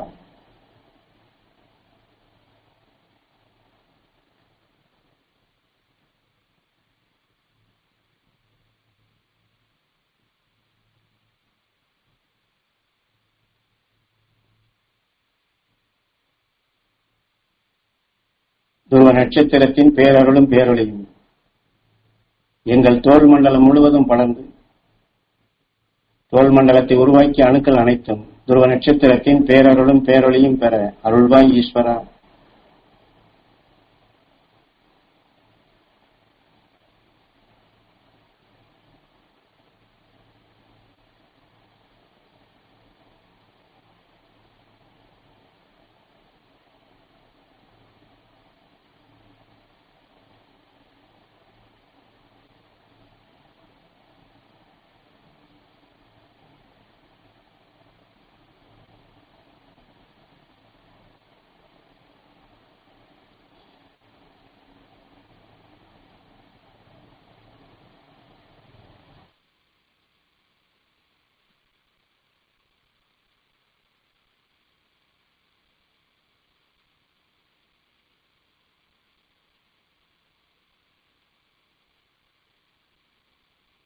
இந்நேரம் வரை நம் இரத்த நாளங்களிலிருந்து தோல் மண்டலம் வரை நம் உடலில் இருக்கக்கூடிய எல்லா அணுக்களையும் துருவ நட்சத்திரத்தின் பேரருள் பேரொளியை பெறும்படி நம் உயிரான ஈசனை வேண்டி ஏங்கி தியானித்தோம். இதைத்தான் ராமேஸ்வரத்தில் ராமன் நேரமாகிவிட்டது என்று மனதை குவித்து ராமலிங்கமாக பூஜித்தான் என்று வான்மீகி காட்டியுள்ளார். மனதை குவித்து என்று சொன்னால் நம்முடைய நினைவு காலையிலே ஒரு மாதிரி இருக்கும், மதியானம் ஒரு மாதிரி இருக்கும், சாயங்காலம் ஒரு மாதிரியாக இருக்கும், இரவு ஒரு மாதிரியாக இருக்கும். ஆனால் அந்தந்த சந்தர்ப்பத்தில் நாம் நுகர்ந்தது அனைத்துமே உயிரிலே படும் பொழுது நானாகின்றது. அந்த சந்தர்ப்பத்தில் நுகர்ந்தது நானாகி சிறிது நேரம் கழித்து அடுத்த நினைவுக்கு சென்று விட்டால் அது தானாகி விடுகின்றது. இப்படி நானாகி தானாகி நமக்குள் கோடிக்கணக்கான நிலைகள் 27 நட்சத்திரங்களுக்குள் ஒன்றுக்கொன்று எப்படி எதிர்மறையாக இயக்குகின்றதோ, ஒவ்வொரு நொடி பொழுதும் நாம் கோபப்பட்டாலும், ஆத்திரப்பட்டாலும், வேதனைப்பட்டாலும், சந்தோஷப்பட்டாலும், அன்பாக இருந்தாலும், பண்பாக இருந்தாலும் அந்த குணங்கள், அந்த மனங்கள், அதனுடைய சக்திகள் ஒன்றுக்கொன்று எதிர்மறையானது என்றால் இந்த உடல் உறுப்புகள் கோள் என்றாலும் நம்முடைய நினைவுகள், உணர்வுகள் அனைத்துமே நட்சத்திரங்கள் போன்றுதான் நம்மை இயக்குகின்றது. நம்முடைய நினைவுகள், உணர்வுகள் எதிர்மறையாக ஒவ்வொரு சந்தர்ப்பத்திலும் எடுத்து வளர்த்தது உடல் உறுப்புகளிலே ரத்தத்திலே கருவுற்று அணுவாக விளைந்து அணுவினுடைய மலம் உடலாக மாறும் பொழுது சத்துரு மித்திரி என்று எதிர்மறையாக வரும்பொழுதுதான் நம் உடலிலே வலியும் வேதனையும் நோயும் வருகின்றது. ஆக நாம் வெளியிலே பகைமைகளை பற்றி எனக்கு அது அவர் பிடிக்காது, இவரை பிடிக்காது என்று நாம் சொல்லுகின்றோம். ஆனால் பிடித்ததோ பிடிக்கவில்லையோ இந்த உடலுக்குள் முதலிலே சொன்னது போன்று ஒவ்வொரு நேரத்திலும், ஒவ்வொரு காலகட்டத்திலும், ஒவ்வொரு சந்தர்ப்பத்திலும் எடுத்துக்கொண்ட குணாதிசயங்கள் ஒவ்வொன்றுமே அது எதிர்மறையாக நம் உடலுக்குள் பதிவாகும் பொழுது உள்ளுக்குள்ளே அணுக்களுக்குள் போர் முறையாகின்றது, பகைமையாகின்றது. ஆக இந்த பகைமைகளை அகற்றும் நிலையாகத்தான் நம் உடலில் இருக்கக்கூடிய எல்லா அணுக்களும் அது கோபத்தில் விளைந்திருந்தாலும், ஆத்திரத்தில் விளைந்திருந்தாலும், வேதனையாக விளைந்திருந்தாலும் அந்த அணுக்களுக்கும் துருவ நட்சத்திரத்தின் பேரருள் பேரொளி கிடைக்க வேண்டும் என்று மனதை குவித்து நம் உடலில் இருக்கக்கூடிய எல்லா அணுக்களும் உயிரால் உருவாக்கப்பட்ட ஒவ்வொரு அணுவுமே துருவ நட்சத்திரத்தின் பேரருள் பேரொளி பெற வேண்டும் என்று பரிபூர்ணமாக இந்த உடலை ஒரு ஆலயமாக, ஏனென்றால் இந்த உடல் நமக்கு சொந்தமல்ல, உயிரால் உருவாக்கப்பட்டது. மாமகரிஷி ஈஸ்வராய குருதேவர் சொன்னது போன்று இந்த ஈசனுக்கு செய்யக்கூடிய தேவைதான் முக்கியம். ஆக ஈசனுக்கு செய்ய வேண்டிய சேவை என்றால் ஒவ்வொரு நொடி பொழுதும் நம்மை அறியாது நுகர்ந்த தீமையான உணர்வுகள் அசுத்தமாக இந்த ஆலயத்தில் சேருகின்றது. அந்த அசுத்தம் சேராது காப்பதே நம்முடைய கடமையாக, ஈசனுக்கு செய்யும் சேவையாக அமைகின்றது. அது ஈசனுக்கு அவ்வாறு நாம் சேவை செய்தால் அதனுடைய கூலியாக நாம் உயிரோடு ஒன்ற முடியும், ஒளிநிலை பெற முடியும். ஆக நமக்குள் சந்தர்ப்பத்தில் இப்படி ஒவ்வொன்றும் எதிர்மறையாக நாம் அறியாது நுகர்ந்த, அதைத்தான் குருநாதர் அடிக்கடி இருள் என்று சொல்வார். இருளை போக்கிடும் அந்த சக்தி பெற வேண்டும் என்று அறியாமை என்று சொல்லலாம். ஆக அந்த அறியாமை என்ற நிலையில் தான் யாரும் தவறு செய்யவில்லை, நாமும் தவறு செய்யவில்லை, உயிரும் தவறு செய்யவில்லை, இந்த உடலும் தவறு செய்யவில்லை. சந்தர்ப்பம், நாம் சந்திக்கக்கூடிய அந்த நேரம், உயிர், அது அந்த உணர்வலைகள் உயிர்களை மோதும் பொழுது அது ஜீவன் பெறுகின்றது. ஜீவன் பெற்றுவிட்டால் இயற்கை சக்தியாக மாறி மீண்டும் நினைவு கொண்டு வந்தால் உடலுக்குள் விளைய ஆரம்பிக்கின்றது. ஆக சந்தர்ப்பம் தான் அனைத்திற்கும் காரணம். ஆனால் அதே சமயத்தில் அகஸ்தியனும் சரி, அவனை பின்பற்றிய ஏனைய ரிஷிகளும் சரி, சந்தர்ப்பத்தால் தான் அந்த நிலை பெற்றார்கள். ஞானகுருவும் நமக்கு அதைத்தான் உபதேசித்து, நீங்கள் நல்லதை எண்ணி ஏங்கி வந்தீர்கள், உங்களுடைய சந்தர்ப்பம் இந்த ஞானிகளுடைய அருளை, எமது குரு அருளை, மாமகர்ஷி ஈஸ்வராய குருவருடைய அருளை உங்களுக்குள் பாய்ச்சுகின்றேன். இதை நீங்கள் வளர்த்துக் கொள்ளுங்கள், நல்ல சந்தர்ப்பங்களை நீங்கள் உருவாக்கிக் கொள்ளுங்கள் என்று சொல்லுகின்றார். அது மட்டுமல்ல, நமது குரு நம்மை உடல் உறுப்புகளை, எல்லா அணுக்களையும் துருவ நட்சத்திரத்தின் பேரருள் பேரொளி பெற வேண்டும் என்று தியானிக்கும்படி சொன்னாலும் உங்களுக்கு அந்த சக்தி கிடைக்க வேண்டும் என்று நான் தியானிக்கின்றேன், அந்த அலைகளை பாய்ச்சுகின்றேன் என்று சொல்லுகின்றார். மாமகரிஷி ஈஸ்வராய குருதேவரும் இதை போன்றுதான் விண்ணில் இருக்கக்கூடிய சப்த ரிஷிகள் அனைவருமே இன்று இருக்கக்கூடிய இந்த பூமியுடைய காலகட்டத்திலே வாழக்கூடிய மனிதர்கள் அனைவரையும் மெய்ஞானிகளாக, உலகை காட்டிலும் உத்தம ஞானிகளாக கல்கி என்ற நிலைக்கு அழைத்துச் செல்ல ஒவ்வொரு ரிஷியும் செயல்பட்டுக் கொண்டுள்ளார்கள், தவம் இருந்து கொண்டுள்ளார்கள் என்று சொல்லுகின்றார். அது மட்டுமல்ல, பேரண்ட மகரிஷிகளும் அவர்கள் வெவ்வேறு சூரிய குடும்பத்திலே ஒளிநிலை பெற்றிருந்தாலும் அவர்களும் தொடர்பு கொண்டுதான் வாழுகின்றார்கள். பிரபஞ்சத்தில்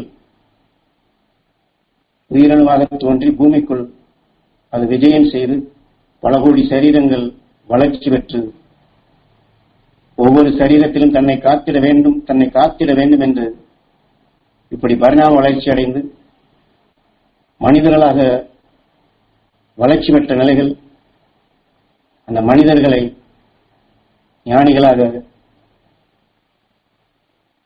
உலகையே படைக்கக்கூடிய சக்தி பெற்றவர்களாக உருவாக்க வேண்டும் என்று பேரண்ட மகரிஷிகளும் அவர்களுக்கும் இந்த ஈர்ப்பு உண்டு, அவர்களும் தொடர்பு கொண்டுதான் வாழுகின்றார்கள் என்று நமது குரு உணர்த்தியுள்ளார்கள். ஆக நாம் இப்பொழுது தியானம் செய்கின்றோம். நம் உடல் உறுப்புகளை உருவாக்கிய சக்தி அணுக்கள் அனைத்தும் அந்த சக்தி பெற வேண்டும் என்றால் நமக்காக நமது குரு மாமகரிஷி ஈஸ்வராய குருதேவர், நம் பூமியை சேர்ந்த ரிஷிகள், பேரண்ட மகரிகள் அனைவருமே நாம் அந்த உயர்ந்த நிலை பெற நமக்காக அலைகளை பாய்ச்சிக் கொண்டிருக்கின்றார்கள். ஆக அவர்களோடு நாம் ஒன்றுபடுவோம்.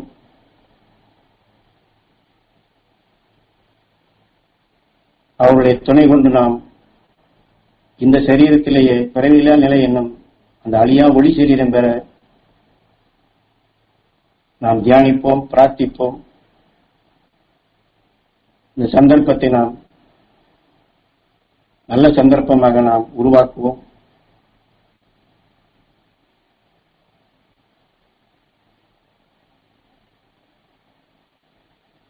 துருவ நட்சத்திரத்தின் பேரருளும் பேரொளியும் எங்கள் தாய் தந்தை இரத்த நாளங்களிலே கலந்து அவர்கள் உடல் முழுவதும் படர்ந்து அவர்கள் உடல் உறுப்புகளை உருவாக்கிய எல்லா அணுக்களிலும் துருவ நட்சத்திரத்தின் பேரருளும் பேரொழியும் பெற அருள்வாய் ஈஸ்வரா. எந்த உயர்ந்த நிலையை பெற வேண்டும் என்று இந்நேரம் வரை நாம் ஏங்கினோமோ அதை காட்டிலும் உயர்ந்த நிலை எங்கள் தாய் தந்தையை பெற வேண்டும் ஈஸ்வரா. எங்களை உருவாக்கிய அந்த சக்திகள் என்றென்றும் அவர்கள் மகரிஷியின் அல்வட்டத்திலே மகிழ்ந்து மகிழ்ந்து வாழ வேண்டும்.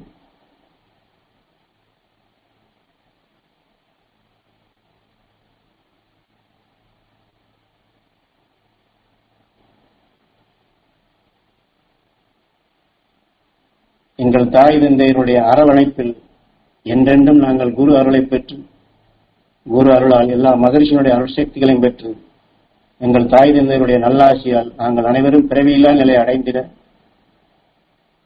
எங்களுடைய தாய் தந்தையருடைய அருள் எங்களுக்குள் பரிபூர்ணமாக கிடைத்திட அருள்வாய் ஈஸ்வரா.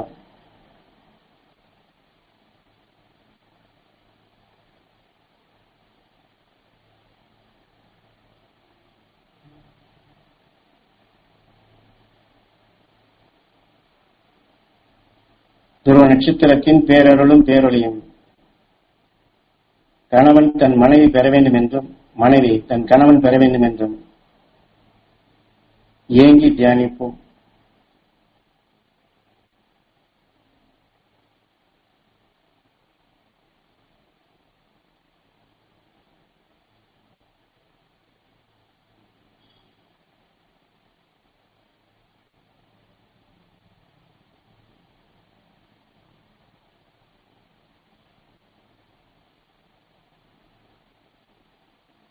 நாம் அடுத்தவர்களுக்கு அந்த சக்தி கிடைக்க வேண்டும் என்று அதை நாம் தியானிக்கும் பொழுது அவர்களுக்கு அந்த உணர்வுகளை பாய்ச்ச வேண்டும். நாம் துருவ நட்சத்திரத்தினுடைய அலைகளை இழுத்து கவர்ந்து நம்மிடமிருந்து அவர்களுக்கு பாய்ச்ச வேண்டும். அவர்களுக்கு அந்த சக்தி கிடைக்க வேண்டும் என்று உயிரான ஈசனிடம் நாம் ஆணையிட வேண்டும். அவர்களுக்கு அந்த சக்தி கிடைக்க வேண்டும் என்று அவர்களால் இப்படி புருவ மத்தி வழியாக நாம் பாய்ச்சணும் என்றால் அனைவருமே இந்த பூமியில் வாழக்கூடிய அனைவருமே ஒருவருக்கொருவர் தொடர்பு கொண்டவர்கள் தான். கணவன் மனைவி என்று புறநிலைகள் பார்த்தாலும் மனைவியினுடைய உணர்வுகள் கணவனுடைய உடலுக்குள் அதிகமாக உண்டு, கணவனுடைய உணர்வுகள் அதிகம் உண்டு, மனைவி உடலுக்குள் உண்டு. கணவன் மனைவியை திட்டிக் கொண்டிருந்தால் கணவனுடைய உடலுக்குள் அந்த பகைமை ஊட்டக்கூடிய உணர்வுகள் அணுக்களாக விளைகிறது என்ற பொருள் இதை போன்றுதான் மனைவிக்கும். ஆக இதுபோன்று புறத்திலே எப்படி இருக்கின்றதோ இதை போன்றுதான் அகத்திற்குள் கணவனும் மனைவியும் ஒன்றி வாழ வேண்டும் என்றால் கணவன் தன் மனைவியை உயர்வாக எண்ணி தான் பெற்ற அனைத்து சக்திகளும் தன் மனைவிக்கு கிடைக்க வேண்டும், தன்னை காட்டில் உயர்ந்த நிலை பெற வேண்டும் என்று மனைவி உயர்த்தி பார்த்தால்தான், உயர்வாக எண்ணினால்தான், உயர்த்தி அவர் உயர்ந்த நிலை பெற வேண்டும் என்று பரிபூர்ணமாக எண்ணினால்தான் அங்கே ஒன்றி வாழும் நிலைகள் ஏற்படும், மகிழ்ந்து வாழக்கூடிய சக்தியும் கிடைக்கும்.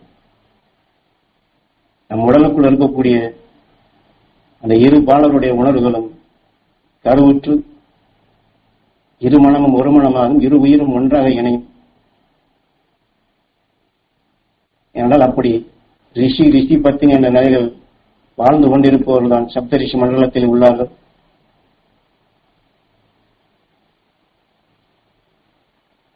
அப்படி கணவன் மனைவியாக ஒருவரை ஒருவர் உயர்த்த வேண்டும் என்ற நிலையில் உயர்ந்தவர்கள் தான் நம் அனைவருக்கும் இன்று வழிகாட்டி கொண்டுள்ளார்கள். அதனால்தான் நலாயினி என்று குருநாதர் குறிப்பிட்டு நலாயினியை போன்று ஒருவரை ஒருவர் மதித்து நடக்க வேண்டும் என்று,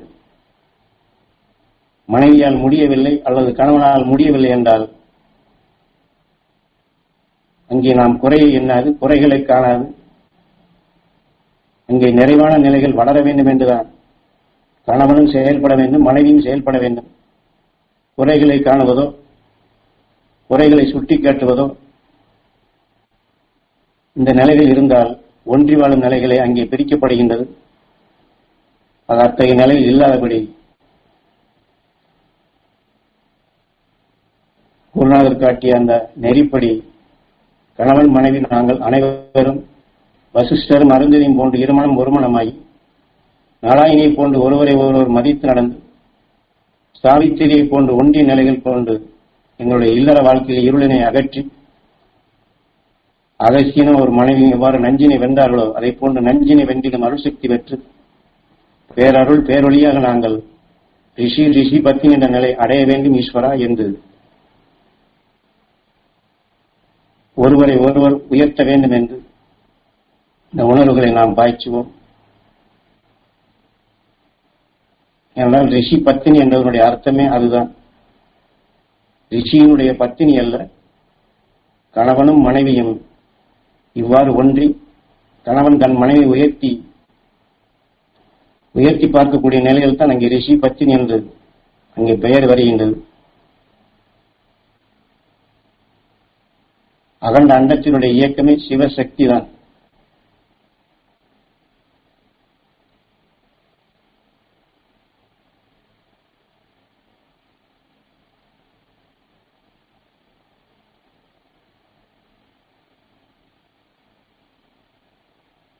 பெற்றோர்கள் தங்கள் குழந்தைகள் எண்ணி துருவ நட்சத்திரத்தின் பேரருளும் பேரொழியும் எங்கள் குழந்தைகள் அனைவரும் பெற்று அவர்கள் உடல் முழுவதும் அந்த துருவ நட்சத்திரத்தின் பேரருள் பேரொழி படர்ந்து அவர்கள் உடல் நலம் பெற்று மனபலம் பெற்று மகிழ்ந்து வாழும் அருள் சக்தி பெற்று உலக ஞானம் பெற்று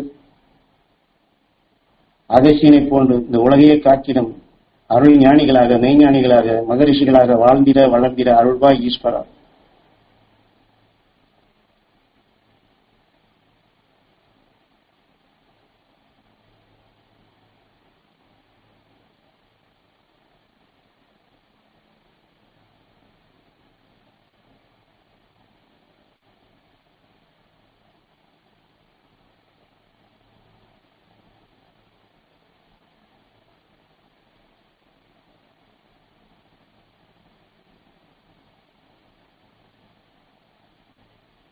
துருவ நட்சத்திரத்தின் பேரருளும் பேரொழியும்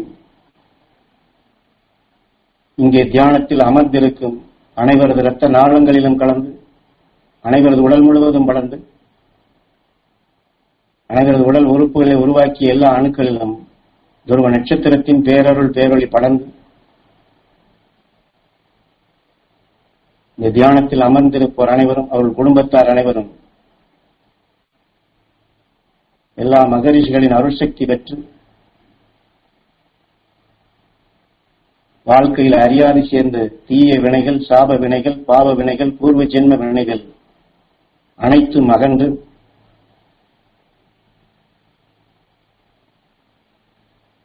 உடல் நலம் பெற்று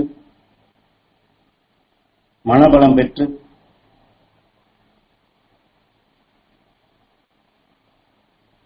அவர்கள் வாழ்க்கையில் எல்லா நலமும் எல்லா வளமும் பெற்று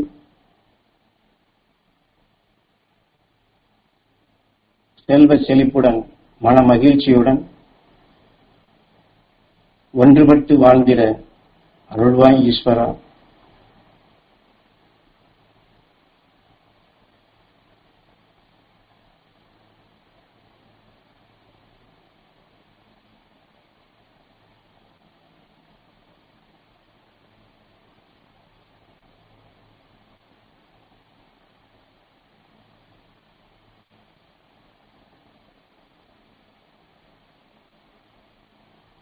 துருவ நட்சத்திரத்தினுடைய அருள் சக்திகளையும் மகரிஷியினுடைய அருள் சக்திகளையும் எந்த அளவிற்கு நாம் மற்றவர்கள் பெற வேண்டும் என்று உணர்வு பூர்வமாக பரிபூர்ணமாக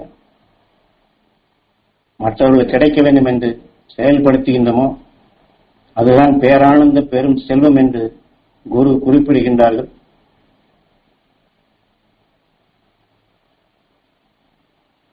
ஆக அனைவரும் அந்த நிலை பெற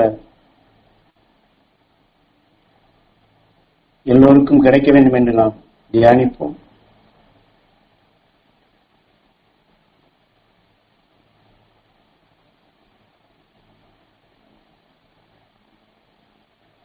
துருவ நட்சத்திரத்தின் பேரருளும் பேரொழியும் நாங்கள் தியானம் இருக்கும் இந்த இல்லம் முழுவதும் படர்ந்து இந்த இல்லத்தில் குடியிருப்போர் அனைவரும் இந்த இல்லத்திற்கு வருகை புரிவோர் அனைவரும், இந்த இல்லத்தை நினைப்போர் அனைவரும் அந்த துருவ நட்சத்திரத்தின் பேரருள் பேரொளி பெற்று அவர்கள் அனைவரும் பொருளறிந்து செயல்படும் திறன் பெற்று, சிந்தித்து செயல்படும் அருஞானம் பெற்று, அருள் வாழ்க்கை வாழ்ந்து மெய்ப்பொருள் காணும் திறன் பெற்று மகரிஷிகளின் அருள்வட்டத்தில் மகிழ்ந்து வாழ்ந்திட அருள்வாய் ஈஸ்வரா.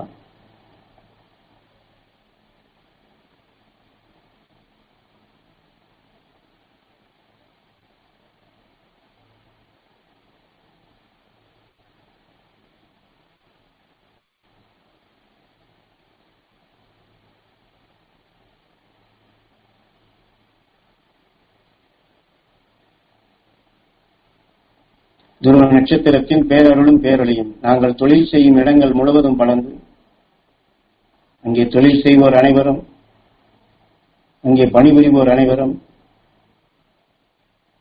அவருடைய வாடிக்கையாளர் அனைவரும் எல்லா மகரிஷியுடைய அருள்சக்தி பெற்று அங்கே உற்பத்தியாகும் பொருட்கள் அனைத்திலும் துருவ நட்சத்திரத்தின் பேரருள் பேரொளி படர்ந்து அதை வாங்கி பயன்படுத்துவோர் அனைவருக்கும் மகரிஷின் அருசக்தியால் உடல் நலம் பெற்று, மனபலம் பெற்று, அவர்கள் வாழ்க்கை எல்லா நலமும் எல்லா வளமும் பெற்று மகிழ்ந்து மகிழ்ந்து வாழ்ந்திட அருள்வாய் ஈஸ்வரா.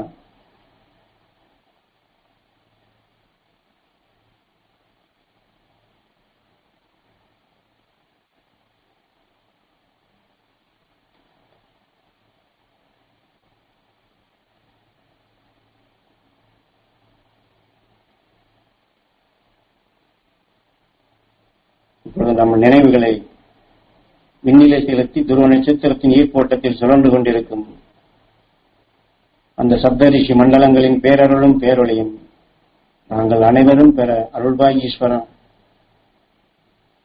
என்று ஏங்கி தியானிப்போம். சப்தரிஷி மண்டலங்களின் பேரருளும் பேரொளியும் எங்கள் இரத்த நாளங்களிலே கலந்து எங்கள் உடல் முழுவதும் படர்ந்து எங்கள் உடல் உறுப்புகளை உருவாக்கிய எல்லா அணுக்களிலும் சப்தரிஷி மண்டலத்தின் பேரருள் பேரொளி படர்ந்திட அருள்வாய் ஈஸ்வரா.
எங்கள் குலங்களின் தெய்வங்களான முன்னோர்கள் மூதாதையர்களின் உடலை விட்டு பிரிந்து சென்ற உயிரான்மாக்களும் எங்களுடன் வாழ்ந்து வளர்ந்து உடலை விட்டு பிரிந்து சென்ற உறவினர்கள், நண்பர்கள், மற்ற உலக மக்களுடைய உயிரான்மாக்கள் அனைத்தும் குரு அருளால் அந்த சப்தரிஷி மண்டல ஒளி அலைகளுடன் கலந்து உடல் பெறும் உணர்வுகள் கரைந்து பெருவீடு பெருநிலை என்ற நிலை அடைந்து உடலை விட்டு பிரிந்து சென்ற அந்த உயிரான்மாக்கள் அனைத்தும் பிறவியில்லா நிலை அடைய வேண்டும், அழியா ஒளி சரீரம் பெற வேண்டும், சப்த ரிஷ்டி என்ற நிலை அடைய வேண்டும் என்று நாம் அனைவரும் ஏகோபித்த நிலையில் எடையற்ற அந்த உயிரான்மாக்களை நாம் உடலோடு இருக்கின்ற நாம் ஒரு இயந்திரமாக அவர்களை உந்தி எளிதில் விண் செலுத்த முடியும். அந்த ஆன்மாக்கள் அனைத்தையும் நாம் விண் செலுத்துவோம். மகரிஷி ஈஸ்வராய குருதேவர் ஞான குருவிற்கு எத்தனையோ ஆன்மாக்களை விண் செலுத்தும்படி அந்த விண் செல்லக்கூடிய மார்க்கமாக 1000 வருடம் தவம் இருந்தவர்களையும், குகைகளிலும் மற்ற இடங்களிலும் அடைபட்டு கிடந்தவர்களையும், இந்த காட்டிலே சுழன்று கொண்டிருந்தவர்களையும் சுட்டிக்காட்டி, இவர்களெல்லாம் நல்லதைத்தான் எண்ணினார்கள். ஆனால் விண் செல்லக்கூடிய அந்த எல்லை, அந்த பாதை தெரியவில்லை. நான் உனக்கு உணர்த்தியது போன்று அவர்களையெல்லாம் விண் செலுத்து என்று தற்காலத்திலே ஞானகுரு அவர்கள் எத்தனை உயிரான்மாக்களை விண் செலுத்தியுள்ளார்கள். ஞானகுருவினுடைய அந்த அருள் துணை கொண்டு, மாமகரிஷி ஈஸ்வராய குருவினுடைய அருள் துணை கொண்டு உடலை விட்டு பிரிந்து சென்ற எல்லா உயிராத்மாக்களையும் நாம் ஒரு 2 நிமிடம் குருவோடு இணைந்து, மாமகரிஷி ஈஸ்வராய குருவோடு இணைந்து, மகரிஷியோடு இணைந்து, உடலை விட்டு பிரிந்து சென்ற உயிரான்மாக்கள் அனைத்தும் அழியா ஒளி சரீரம் பெற வேண்டும் என்று விண் செலுத்துவோம். ஒரு 2 நிமிடம்.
எங்கள் முன்னோர்கள் மூதாதையர்களின் நல்லாசி நாங்கள் அனைவரும் பெற அருள்வாய் ஈஸ்வரா.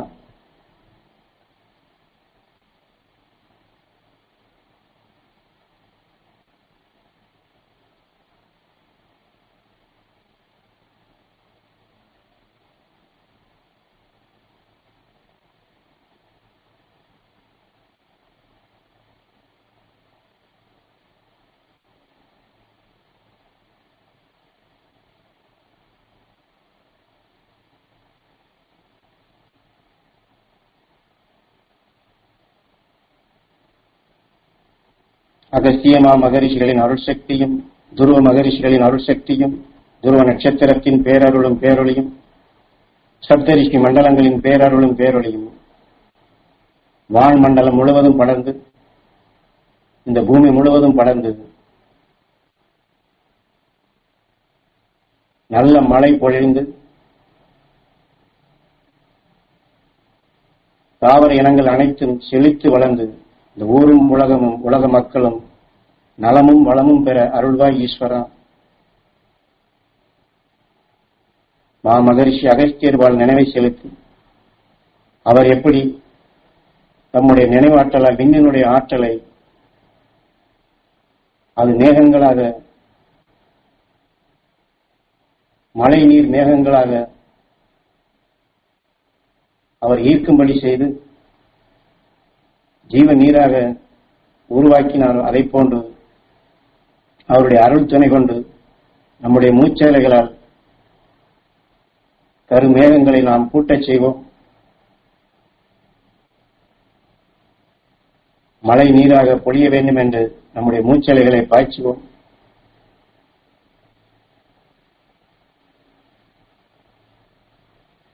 நாம் விடக்கூடிய மூச்சலைகள் அருள் மழையாக பொழிந்து, தானியங்கள் அனைத்தும் செழித்து வளர்ந்து, இந்த உலக மக்கள் அவர்கள் வாழ்க்கையில் அவர்களை அறியாத ஆட்டி படைத்துக் கொண்டிருக்கும் நோய்களிலிருந்து விடுபட செய்து, அனைவரும் அருள்ஞானம் பெற்று அருள் வாழ்க்கை வாழ்ந்து, அனைவரும் நாளைய உலகிற்கு வழிகாட்டிகளாக, மெய்ஞானிகளாக, மகரிஷிகளாக வாழ்ந்திட வளர்ந்திட வேண்டும் என்று நாம் தியானிப்போம், தவம் இருப்போம், நம்முடைய மூச்சலைகளை பாய்ச்சுவோம். நாம் அனைவரும் சேர்ந்து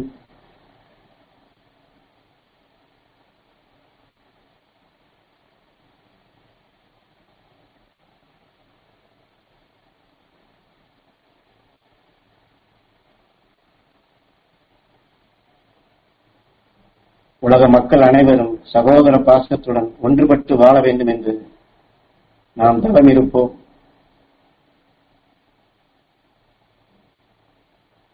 மனபேதமின்றி, இனபேதமின்றி, மொழிபேதமின்றி, அரசியல் பேதமின்றி சகல பேதங்களும் நீங்கி இந்த உலகில் வாழும் ஒவ்வொரு மக்களும் அவரவர்கள் உயிரை கடவுளாக மதித்து, உயிரால் உருவாக்கப்பட்ட அந்த உடலை ஆலயமாக மதித்து, மகரிஷிகள் ஞானிகள் காட்டிய அருள் நெறிகளை வாழ்க்கையிலே கடைபிடித்து என்றென்றும் மகிழ்ந்து வாழ்ந்திட அருள்வாய் ஈஸ்வரா.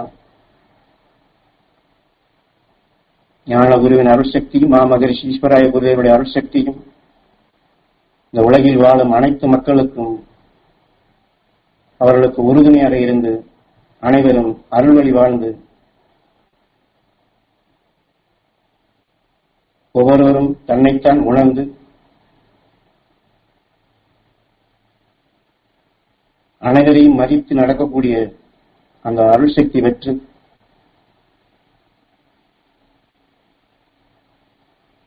நாளைய உலகை மெய் உலகமாக, மகரிஷியின் உலகமாக உருவாக்கக்கூடிய சக்தி பெற்றவர்களாக வாழ்ந்திட வளர்ந்திட அருள்வாய் ஈஸ்வரா.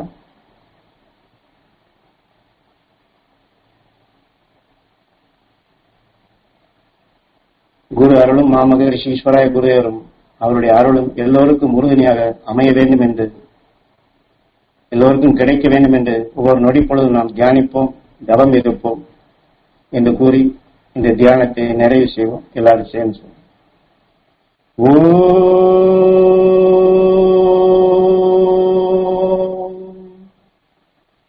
ஈஸ்வரா குருதேவா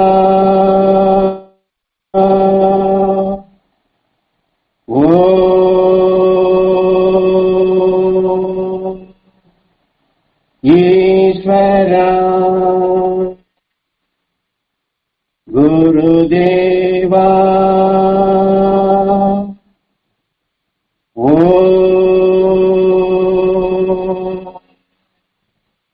ஈஸ்வரா